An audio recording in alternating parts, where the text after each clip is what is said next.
Shalom Bapak Ibu. Kita bersyukur karena hari ini kita boleh kembali belajar kebenaran firman Tuhan. Oleh karena anugerah Tuhan, oleh karena kemurahan Tuhan. Sehingga kita boleh ada di dalam bahasan yang ketiga. Ya, dalam serial Surga di Keluargaku. Bapak Ibu Saudara yang dikasih dalam Tuhan. Dan kita mau bersyukur kepada Tuhan karena setiap kali pembelajaran firman Tuhan tentang keluarga, setiap kali pembelajaran tentang firman Tuhan tentang rumah tangga, maka ada banyak keluarga yang dipulihkan, ada banyak rumah tangga yang dipulihkan. Kenapa? Karena iman timbul dari pendengaran dan pendengaran terhadap firman Kristus. Sehingga ketika kita mendengarkan firman Tuhan, maka kita diubahkan.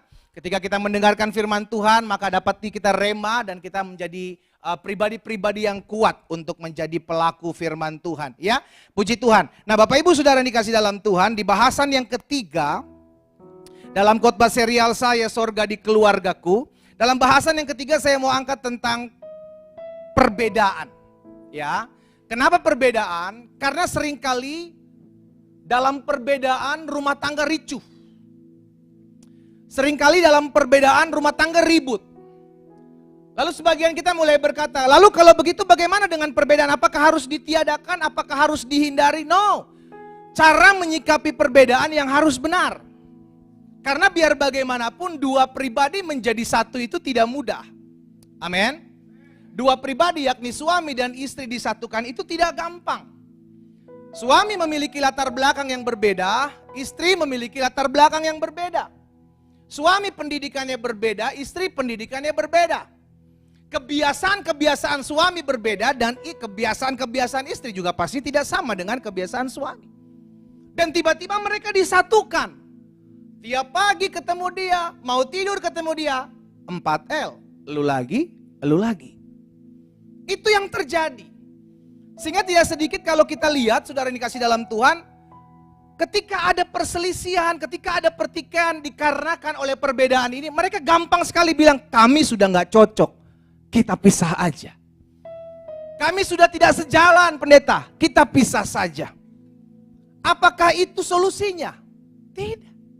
Nah itu sebabnya setiap keluarga, setiap rumah tangga saya berharap setiap kita menyadari hal ini. Baik suami maupun istri, orang tua dengan anak-anak juga harus menyesuaikan.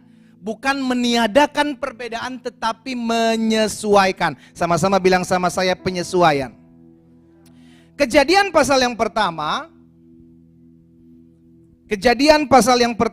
ayat yang ke-27.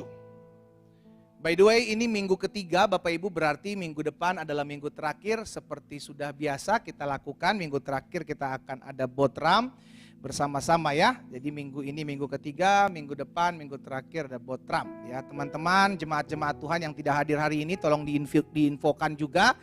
Buat setiap teman-teman kita, kerabat-kerabat kita untuk mempersiapkan segala sesuatunya. Dan jangan lupa tanggal 10 Desember kita juga ada baptisan pranatal. Karena itu bagi Bapak Ibu yang belum dibaptis, Bapak Ibu bisa mendaftar di sekretariat ya. Ada keluarga, ada kerabat, ada kenalan, Bapak Ibu bisa daftar di sana sehingga tanggal 10 Desember akan diadakan baptisan pranatal.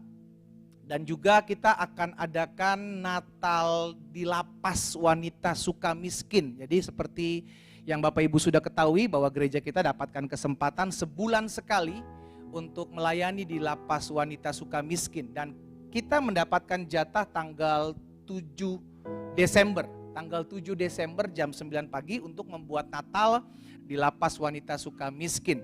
Jadi bagi Bapak Ibu yang mau menabur di sana, Bapak Ibu juga yang mau bergabung di sana, silakan Bapak Ibu bisa menghubungi sekretariat gereja ya. Jadi pengumuman-pengumuman ini Bapak Ibu bisa ikuti dan saya juga berterima kasih buat setiap Bapak Ibu yang sudah berkontribusi kemarin acara sosial, kita kunjungan sosial kita di Panti ODGJ.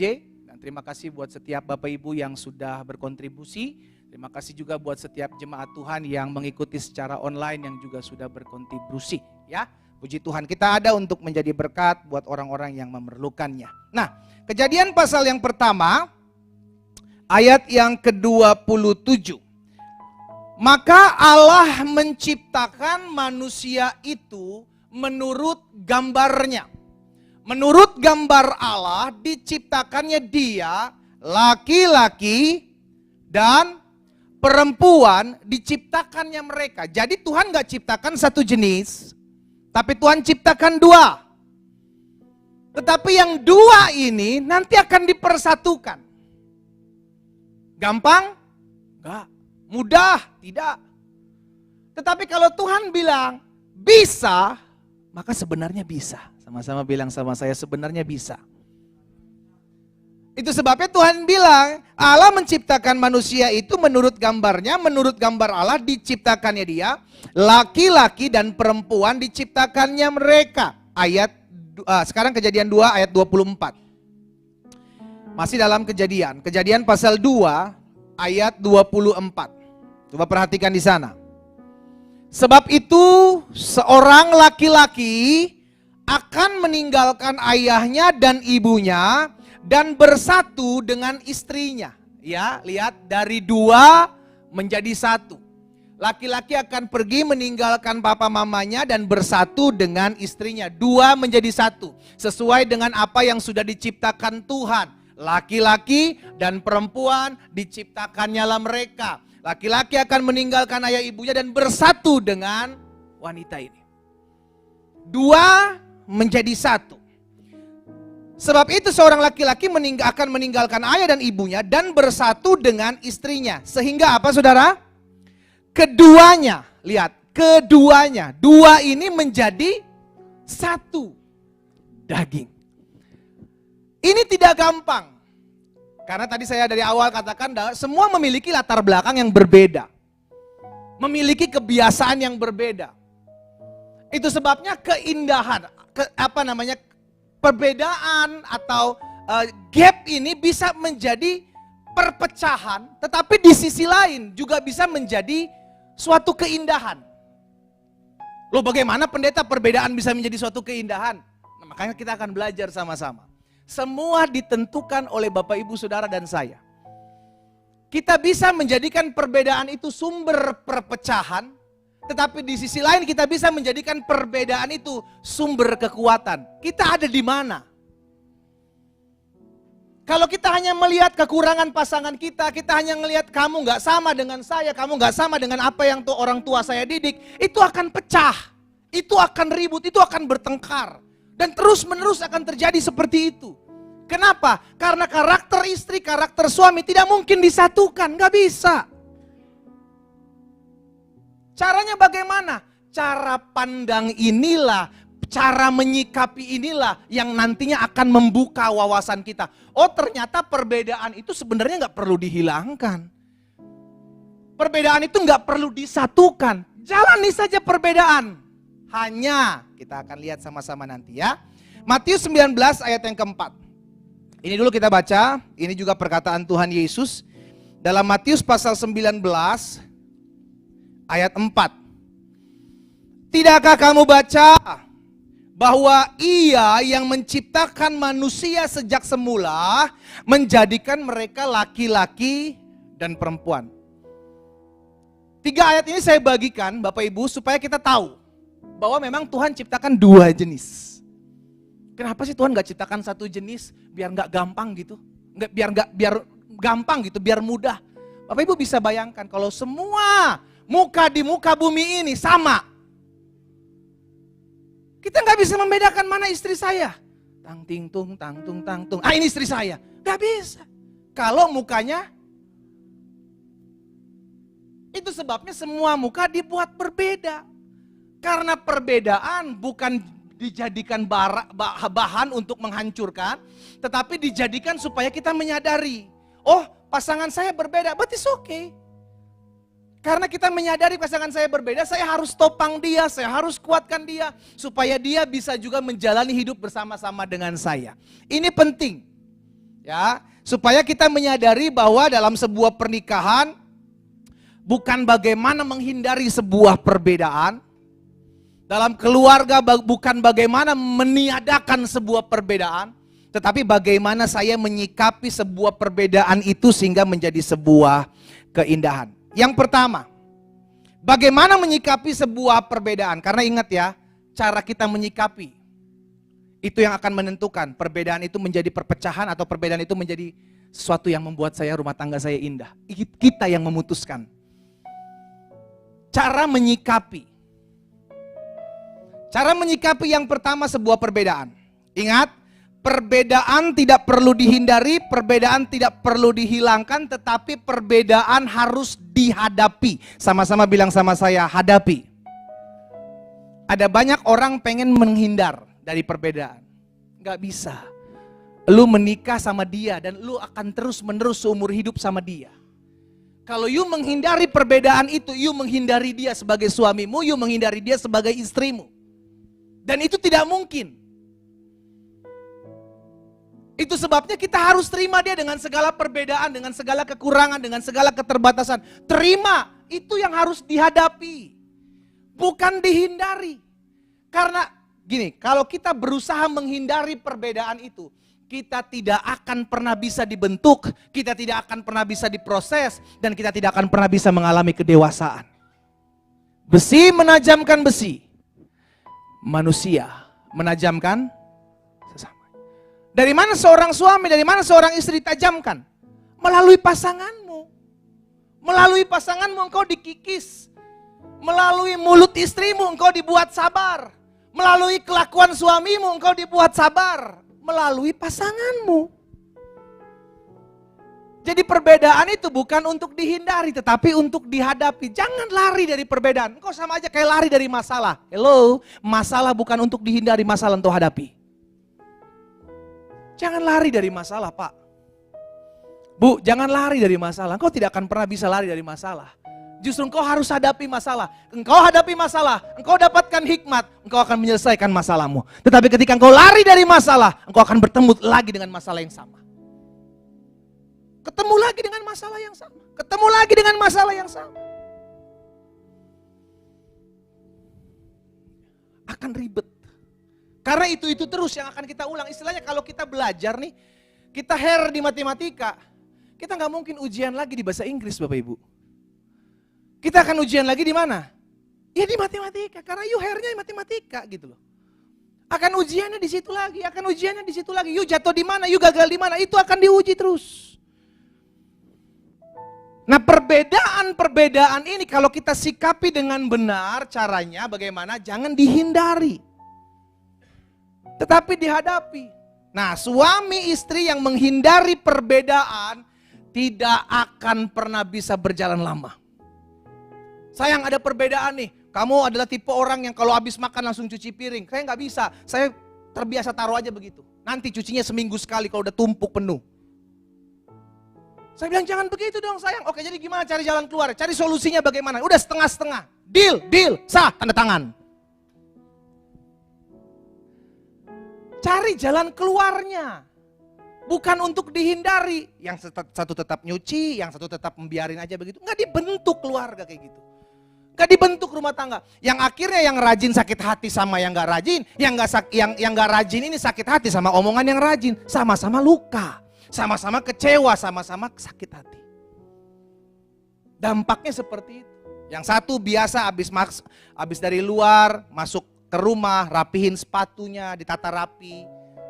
Yang satu baru pulang main lempar sana, lempar sini. Bilanglah sama istrinya, sayang kalau baru pakai sepatu taruh yang rapi dengan benar. Apa sih sayang lu sepatu aja ribut.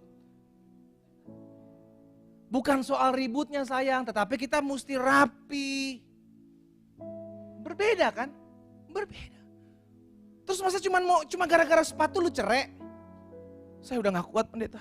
Kenapa? Dia selingkuh? Bukan. Kenapa dia kasar? Bukan. Kenapa? Sepatunya berantakan terus Pak. Itu bukan masalah. Kalau lu gak suka berantakan, lu rapihin, selesai kan. Ya masa saya rapihin terus, saya terus rapihin. Tidak sedikit orang bilang begitu. Sederhananya begini, kalau engkau pengen rumah tanggamu rumah tanggamu rukun, ya udah belajar berkorban, simple. Tapi sampai kapan pendeta saya harus berkorban? Lu kalau nanya gitu sama Tuhan Yesus sampai kapan Tuhan Yesus harus berkorban? Lu gak dikepret malaikat, bagus lu. Jangan hitung-hitungan, kalau engkau mendatangkan damai sejahtera buat rumahmu, datang. Dapati damai sejahtera buat rumahmu, ngapain buat ribut cuma gara-gara hal sepele. Gitu. Jadi yang pertama, bagaimana menyikapi sebuah perbedaan agar perbedaan ini menjadi sebuah keindahan, bukan sebagai sebuah perpecahan. Yang pertama, perbedaan tidak perlu dihindari, melainkan dihadapi. Ya. Yang kedua, bagaimana menyikapi sebuah perbedaan? Perbedaan harus disikapi tanpa emosi berlebihan. Ada banyak orang cuman hal-hal kecil dibuat menjadi besar. Padahal perbedaannya perbedaan yang simpel. Perbedaan yang simpel. Yang satu kalau gatel garuk pakai tangan kanan, yang istri kalau gatel garuk pakai tangan kiri. Simple gak? Simple. Lalu kayak gitu tuh kalau misalnya gini ya, orang kalau memang dasarnya orang sakit otak begitu ya, apa aja diributin. Apa aja digelutin begitu loh. Hal yang garuk, lu mau garuk pakai tangan kanan, lu mau pakai garuk kiri, lu cari tembok terus gosek-gosek di belakang juga bodo amat. Ngapain diributin begitu loh. Tapi hal-hal seperti ini buat orang yang memang sudah bermasalah, itu akan jadi ribut. Itu akan jadi ribut, itu kan hal simpel yang sebenarnya gak perlu diributin. Yang sering kali terjadi itu biasanya mencet odol Bapak Ibu. Baru beli mencet odol, pencet tuh dari belakang sayang biar irit. Lakinya bilang sayang, mau pencet dari belakang, mau pencet dari depan, mau pencet dari tengah sama odol bakal habis. Kalau gak mau habis gak usah dipencet. Kan simpel. Cuma gara-gara masalah odol, itu ribut. Masalah hal-hal yang remeh-temeh itu dibuat besar. Nah orang-orang seperti itu emosi yang berlebihan sehingga akhirnya menyikapi sebuah perbedaan itu bentar-bentar ribut. Bayangkan kalau yang bedanya itu dari ujung kepala sampai dengan ujung kaki, setiap hari dia akan ribut. Dan ujung-ujungnya dia bilang apa? Saya udah gak kuat Pak, batin saya tertekan. Orang kalau udah ngomong kayak gitu ya, itu langsung berasa jadi korban gitu loh. Playing victim. Saya Pak, saya tuh yang tersakiti itu saya. Suami saya juga begitu. Tapi kalau kita panggil suaminya, suami juga bilang begitu. Bapak gak tahu ya istri saya Pak, aduh di depan Bapak mukanya ada dua. Aslinya tuh gak begitu Pak. Dia kalau di depan Bapak tuh nangis Pak. Tapi kalau di depan saya, aduh taring keluar, tanduk keluar Pak. Orang kalau memang kayak model-model seperti itu tuh playing victim Bapak Ibu. Kayak bersalah aja gitu loh. Kalau orang udah merasa bersalah, kita kan dengarnya juga kayak, oh gitu ya, kasihan ya. Coba diamprokin sama pasangannya, itu belum tentu keluar kayak gitu. Karena apa? Karena merasa saya ini korban. Padahal bicara korban sama pelaku, dua-duanya jadi korban, dua-duanya jadi pelaku. Saya pernah cerita kan ketika saya konseling waktu di tempat ibadah, di Grand Pasundan, ada suami istri datang sama saya. Istrinya tuh mukanya udah marah sekali, rupanya memang dia mau datang memang buat konseling begitu kan. Oke duduk Bapak Ibu, siapa yang mau ngomong duluan? Saya, kata ibunya, istrinya nih. Saya belum selesai siapa yang mau ngomong dulu, dia saya gitu. Tiba-tiba, oke silakan ibu ngomong. Dia nggak ngomong, dia madep belakang. Ih, saya pikir dia mau lari kan. Dia ngambil kertas dari tasnya, dia buka. Kertasnya itu kertas A4, ada kali 4 apa 5 lembar. Itu full atas sama belakangnya. Saya bilang begini, Bu, belum selesai, amplopnya nanti aja dulu Bu. Wah apa pede banget amplop apa. Nih dosa laki saya Pak. Itu dari A sampai Z. Itu pelanggaran, kelakuan, kekurangan, keterbatasan. Itu semua lakinya punya. Ini Pak, mulai dari ini ya Pak. Mulai dari ini. Dia tuh dipaparin begitu. Kayak orang mau tanda tangan kontrak saya jadinya. Dia begitu. Ini apa Bu? Ini kesalahan suami saya. Yang gak bisa ditolerir. Istrinya cuma ngeliatin mukanya, dia cuma senyum begitu. Pak, terima Pak. Ya bagaimana Pak, udah ditulis sama dia katanya. Oke gini. Saya masukin. Oke saya tahu ini kesalahan suami. Suami, Bapak mau komplain tentang apa dia? Ya Pak, kalau suami kan gitu kan, cara bahasanya cuma dikit. Ya gimana ya Pak, ya memang suami istri saya memang modelnya begitu. Kalau istri kan enggak. Karena dia kata-katanya udah speechless, dia tulis jadinya Bapak Ibu. Itu dia tulis sampai panjang. Saya bilang begini, Bu, ini kekurangan Bapak. Kalau Bapak juga sehebat nulis kayak Ibu, saya percaya Ibu juga pasti banyak, bukan 4 lembar. Saya pikir mungkin bisa lebih dari 4 lembar saya bilang. Cuman bukan soal berapa banyak pasanganmu punya kekurangan, Bu. Bukan berapa banyak pasangan punya kekurangan, Pak. Tapi apakah engkau bisa melengkapinya? Dan ternyata selidik punya selidik yang memang mereka dari awal menikah udah ribut terus. Karena apa? Yang satu, ini yang sering terjadi nih. Si istri berharap mendapatkan suami sama seperti papanya. Si suami berharap mendapatkan istri seperti mamanya. Saya bilang gini aja, ibu kawin sama bapak ibu, bapak kawin sama ibu-ibu. Selesai masalah. Aneh. Suamimu bukan bapakmu, Bu. Istrimu bukan bapak suamimu, mamamu. Jadi mereka pribadi yang berbeda. Tapi sampai sekarang itu masih ada yang model kayak gitu. Kenapa? Ya bagusnya untuk di keluarga, bapak tuh menjadi panutan oleh anak perempuannya. Itu bagus, tapi cukup sampai di situ. Jangan sampai engkau karena saking merasa bapak gua superhero, dia pengen cari sama seperti bapaknya. Ya nggak bisa lah. Gitu. Nggak bisa. Jadi perbedaan-perbedaan ini harus disikapi tanpa emosi yang berlebihan. Karena kalau sampai emosi berlebihan itu hal-hal kecil, hal-hal sepele akan diungkit, akan dibesar-besarkan. Belum lagi cara ngurus anak, banyak loh Bapak Ibu. Belum lagi cara ngurus anak. Belum lagi cara kalau ngambil baju dari lemari. Sayang ambil baju tuh diangkat dulu, ambil satu taruh lagi. Iya kan? Tapi ada yang langsung kebetot. Lu kata main layangan, main betot begini ya hancur. Roboh temboknya Riko. Ada orang-orang yang memang modelnya seperti itu. Tapi saya suami, misalkan saling melengkapi ya. Kalau suaminya model berantakan, istrinya model ngatur gitu kan. Kalau suaminya model ngatur, istrinya model berantakan. Kalau kami berdua enggak, dua-duanya model berantakan. Nanti kalau lagi lempeng lurus, baru dua-duanya ngerapiin. Seru, tapi seru. Jangan di emosi gitu, yang kayak gitu-gitu yang dibikin ribut. Itu kan hal-hal sepele gitu, cuma gara-gara baju berantakan, lu panggil pengacara. Itu udah sakit Bapak Ibu. Nah, makanya hal-hal kecil dibesar-besarkan yang kayak gitu tuh. Jadi saling melengkapi gitu ya. Jadi perbedaan harus disikapi tanpa emosi yang berlebihan. Karena kalau kita menyikapi perbedaan dengan emosi yang berlebihan, maka engkau akan membesarkan masalah-masalah yang kecil dan mengecilkan masalah-masalah yang sebenarnya harusnya tidak ada. Oke, yang ketiga, bagaimana menyikapi sebuah perbedaan? Yang pertama, perbedaan harus tidak perlu dihindari melainkan dihadapi. Yang kedua, perbedaan harus disikapi tanpa emosi berlebihan. Dan yang ketiga, perbedaan hanya bisa diselesaikan dengan kedewasaan. Selalu saya bilang yang bisa menikah hanya orang dewasa. Oh saya dewasa Pak, kumisan. Kalau kelakuanmu sama kayak anak-anak, lu belum bisa menikah. Makanya di konseling di gereja kita, itu ada konseling selama 6 bulan Bapak Ibu. Kok lama banget? Iya lama. Karena rumah tangga mesti lama. Konseling kita 6 bulan. 6 bulan aja masih bisa ada yang error. Iya kan? Apalagi bukan 6 bulan, bayangin. 6 bulan aja masih bisa ada yang error. Karena saya ingat begini. Emang penting Pak konseling? Nah ini dia. Ada banyak orang lebih mementingkan wedding atau hari H ketimbang married dalam membina sebuah keluarga. Orang mementingkannya satu hari ini. Kita mesti jadi raja dan ratu.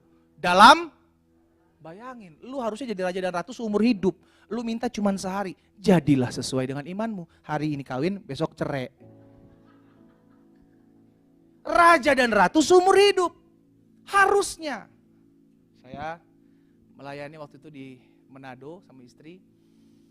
Kita ke satu tempat yang indah. Tempat ini view-nya bagus sekali. Kita ada retreat di sana. Orang yang punya bilang begini sama saya, pendeta, beberapa waktu lalu di tempat ini pernah diadakan pemberkatan mewah.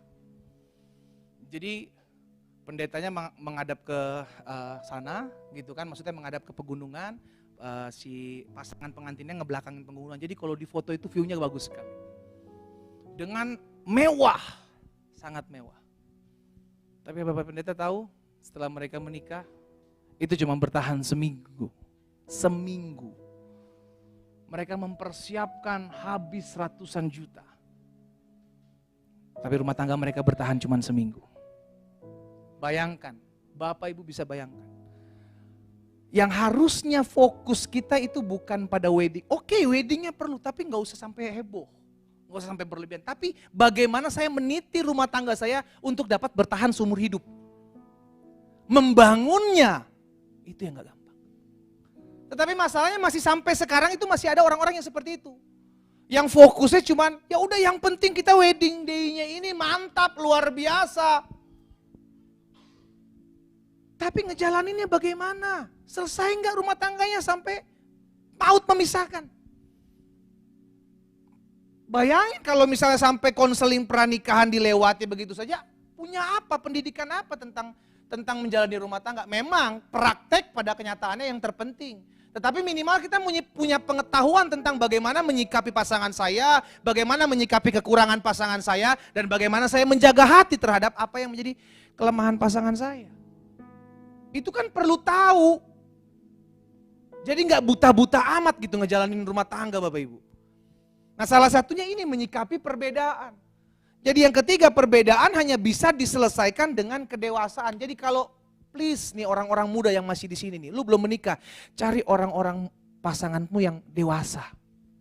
Ya. Yang belum menikah, cari pasangan yang dewasa. Yang sudah menikah gimana pendeta? Nikmati. Nikmati. Itu pasanganmu, itu yang kau pilih. Makanya jangan lupa hukum kekristenan nih orang-orang muda yang belum menikah. Sebelum lu cari, buka matamu baik-baik, besar-besar. Lihat. Kalau perlu pakai kaca pembesar, lihat dari ujung kepala sampai ujung rambut, sampai ujung kaki. Lihat dia, cek kekurangannya. Jangan cari kelebihannya, kelebihan pasti banyak. Cek kekurangannya. Karena kekurangan itu yang akan kau bawa masuk dalam rumah tanggamu bersama-sama dengan dia. Cek kekurangannya, kira-kira lu siap gak terima kekurangan dia? Gak usah cari kelebihannya, kalau masih pacaran. Tapi ketika engkau menikah, tutup matamu rapat-rapat. Cari kelebihannya, bukan cari kekurangannya. Itu dibalik. Jangan kebalik. Begitu pacaran tutup mata sambil berkata cinta itu buta, makan tuh buta. Gak bisa, buka mata lu lihat. Dari keturunan mana nih? Darah biru, darah hijau, darah merah? Cek. Atau darah hitam katanya. Udah mau stroke itu darah hitam. Udah beku. Lihat keturunannya, bibit-bibit bobotnya juga perlu diperhatikan.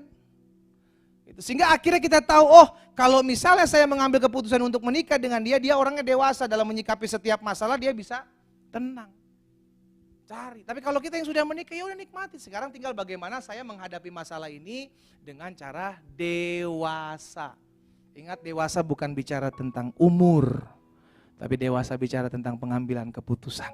Ya, yang keempat, yang terakhir. Bagaimana kita menyikapi sebuah perbedaan? Dalam rumah tangga perbedaan tidak perlu dihindari, melainkan dihadapi. Yang kedua, perbedaan harus disikapi dengan tanpa emosi berlebihan sehingga masalah tidak perlu dibesar-besarkan. Dan yang ketiga, perbedaan hanya bisa diselesaikan dengan orang-orang yang dewasa sehingga ketika kita menyikapinya itu benar ya. Dan yang keempat, yang terakhir, bagaimana menyikapi sebuah perbedaan? Jadikan perbedaan sebagai tempat kita menghargai pasangan kita. Saudara, setiap manusia butuh penghargaan. Ya, setiap manusia nggak ada yang pengen harga dirinya diinjak-injak, nggak ada. Semua pengen dihargai. Ketika engkau melihat pasanganmu kurang, ketika engkau melihat ada perbedaan dalam pasanganmu dan engkau belajar untuk menerimanya, pasanganmu akan merasa dihargai. Aduh sayang, terima kasih ya sayang ya, biar lu tidur ngorok tapi lu bisa menghargai gua. Terima. Karena apa? Karena belajar untuk menghargai. Orang yang dihargai akan merasa, oh dia menghargai saya, maka saya akan menghargai dia. Timbal balik itu udah hukumnya Bapak Ibu. Apapun juga yang kamu kehendaki supaya orang lain perbuat kepadamu, perbuatlah itu kepada mereka. Itu udah hukumnya. Jadi kalau engkau pengen dihargai, belajar menghargai pasanganmu. Jangan untuk saya nggak dihargai, cek. Jangan-jangan kau tidak pernah menghargai pasanganmu. Karena nggak mungkin kau menabur buah biji pohon mangga, engkau tuai pohon semangka, nggak mungkin. Engkau akan tuai pohon mangga. Apa yang kau tabur itu yang akan kau tuai. Engkau belajar menghargai orang lain, kau akan dihargai. Itu udah hukumnya, nggak bisa enggak. Jadi dengan kita jadikan perbedaan sebagai tempat kita menghargai pasangan kita, itu jadi kekuatan, bukan jadi kelemahan. Jadi yang hari ini saya mau ajak setiap kita, perbedaan tidak bisa dipisahkan dengan penghargaan. Perbedaan tidak bisa dipisahkan dengan keindahan. Bayangkan, jika 5 jari kita semua jempol Bapak Ibu. Coba Bapak Ibu angkat tangannya 5 jarinya. Coba lihat. Alangkah uniknya kalau tiba-tiba kita lihat semua jempol Bapak Ibu. Jempol, jempol, jempol, jempol, jempol. Karena kalau kita lihat begini indah, sama enggak? Enggak. Tapi indah enggak? Enak aja dilihat, indah sih enggak. Apalagi yang kukunya hitam.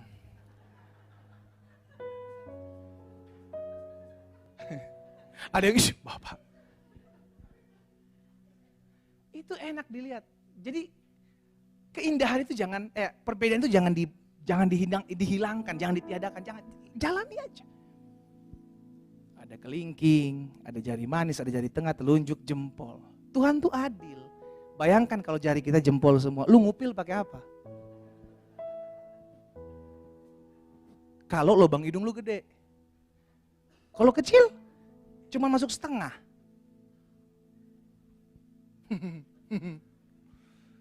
Sampai hal detail seperti itu Tuhan perhatikan untuk mengajarkan kepada setiap kita bahwa perbedaan memang gak bisa dihindari, tetapi nikmati, jadikan itu sebuah indah. Anak bapak ibu berbeda satu dengan yang lain, kalau anaknya lebih dari satu, hargai. Yang satu gerasak gerusuk, yang satu orangnya kalem, tenang, gak usah dibanding-bandingkan. Hargai mereka. Ada keunikan masing-masing dalam keluarga kita, amin.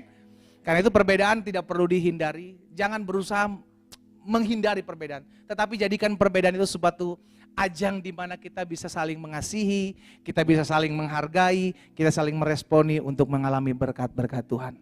Tetaplah berbeda, tetaplah saling mengasihi. Saya undang kita semua bangkit berdiri.